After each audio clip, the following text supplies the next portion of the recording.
Vegas 2 times is basically a very, it's just a collection of images that are about going to Vegas, driving through the Nevada desert, and then getting to Los Angeles to make a video. And basically it was based over a 3-day drinking session.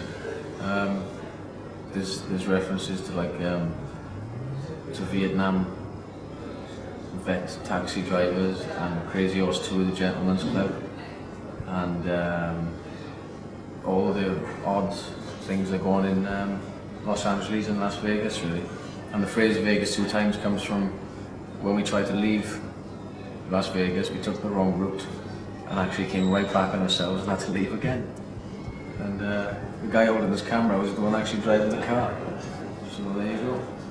Lion in the Sun was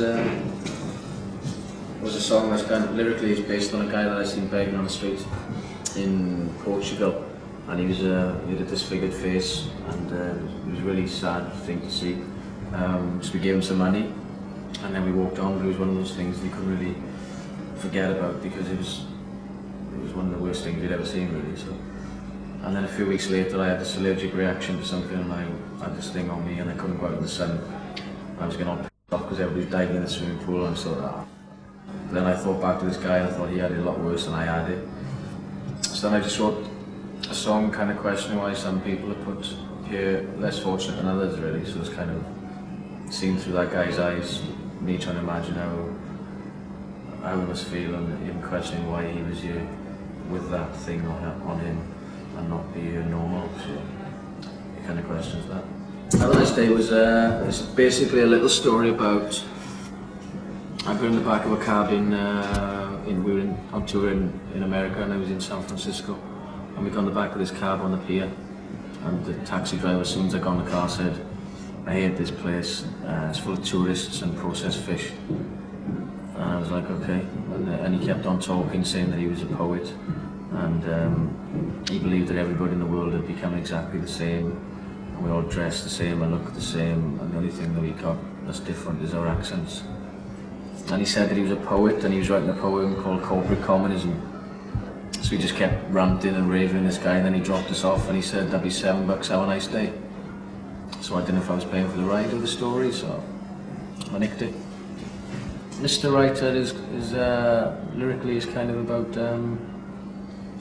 just a sarcastic comment about how some journalists or people in the music business in general, really, that they kind of use your name to open doors, and then when you turn your back, they kind of stick the knife in. It's just nothing. It's not really a big deal song. It's just a little comment about how some people use you and abuse you. No one in particular. But the journalists always have the last say. But the journalists will always have the last say, so no matter what I do, they'll always have the last laugh. Maybe it's one of those ones, isn't it? It's all questioning. Like, yeah, just questioning where you're supposed to be acting, what you're supposed to be doing, and who you're supposed to be with, and how long this thing's supposed to take, and what's your destiny and your fate and all that's supposed to be. It's kind of one of those ones you write in the studio at 3 in the morning and you don't really know what it's on about until a few years later, I think.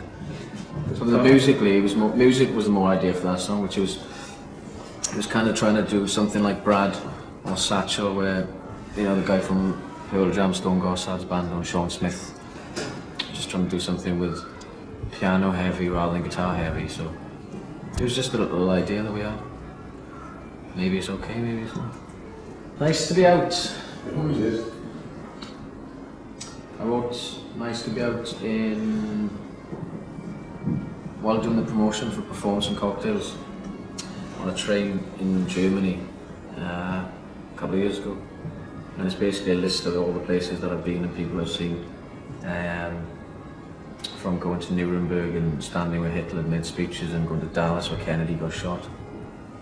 I've seen the tunnel where Princess Diana got killed in a car crash, and playing in Wembley where Jeff Hurst scored the famous goal, and listening to Elvis stories of Tom Jones, lots of different things. Going to the bar in New York where Raging Bull was filmed, and just making a list basically of all the things that we'd done over that particular time with the same 12 people, all of us in the crew and stuff. So it's kind of I suppose, on like a postcard diary sort of thing. So, and in the end, it just says, well, it was nice to be out.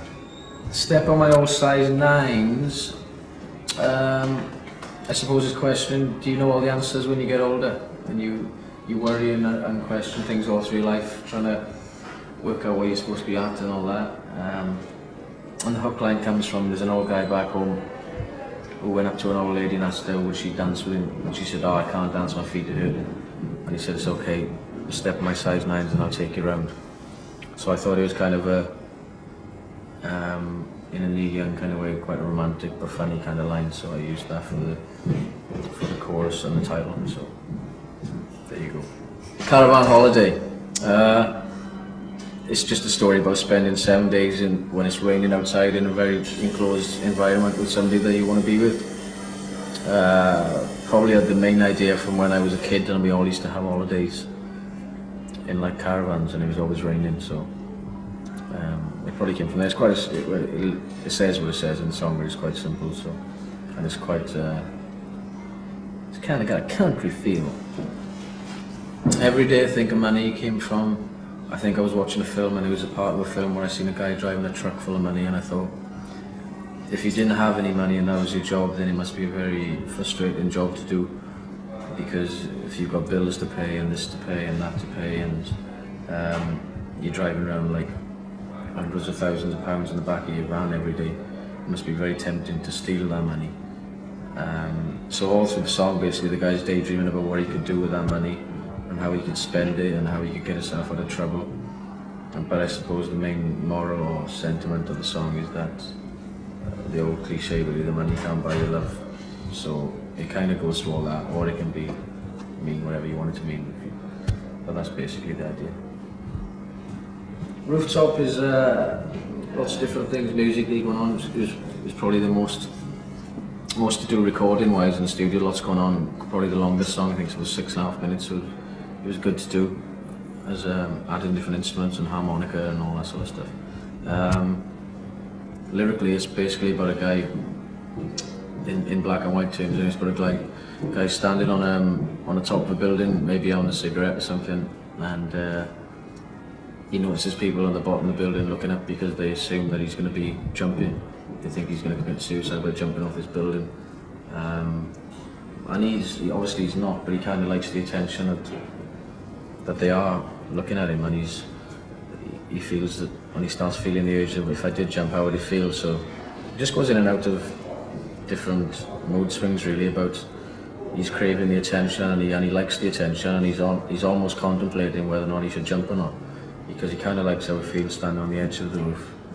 But of course, if he does, then he's going to die. But if he does, then he gets all the attention as well. So I suppose in a way it's kind of about vanity in a way, because he wants it all, but he doesn't know whether or not to take a risk. And then he just goes off on a big harmonica solo, and out he goes. Bob's your living lover.